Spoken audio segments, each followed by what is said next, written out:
আমরা ইসলামী আন্দোলনের সম্মানে তাদের যিনি নায়েবে আমির আছেন তার আসনে আমরা কোনো ক্যান্ডিডেট না দেওয়ার সিদ্ধান্ত গ্রহণ করি। ১ নম্বর বাড়ি বাড়ি যা করতেছি, ফখরুল ভাই কি আমাদের সাথে ছিল এটা দেখার জন্য? এগুলো একটা, যেহেতু আমরা ওনাদের ফ্যামিলি কার্ডের কথা বলছি, তো ওনাদের কিছু বলতে হবে, তো বলার জন্য এটা বলছে, তবে এটা ভুয়া। 11 দলীয় নির্বাচন ছিল, একটা দল বের হয়ে গেছে, এখন 10 দল আছে। আপনাদের শুরু থেকে 11 দলীয় নির্বাচন ছিল, আপনাদের পক্ষ থেকে কারোর সঙ্গে যোগাযোগের সুযোগ আছে কিনা? কোনো দল আপনাদের সঙ্গে যোগাযোগ করছে? আমাদের সাথে অনেকগুলা দল যোগাযোগ করছে আলহামদুলিল্লাহ, কিন্তু সিট দেওয়ার তো কোনো উপায় নেই, যেহেতু নমিনেশন শেষ হয়ে গেছে।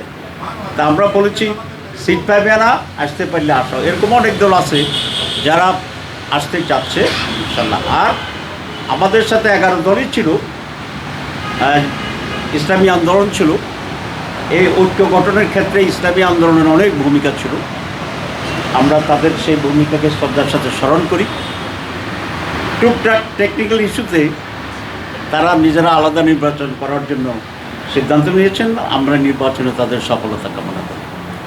আরেকটা কথা আপনাদেরকে বলতে চাই, আমরা ইসলামী আন্দোলনের সম্মানে তাদের যিনি নায়েবে আমির আছেন তার আসনে আমরা কোনো ক্যান্ডিডেট না দেওয়ার সিদ্ধান্ত গ্রহণ করেছি।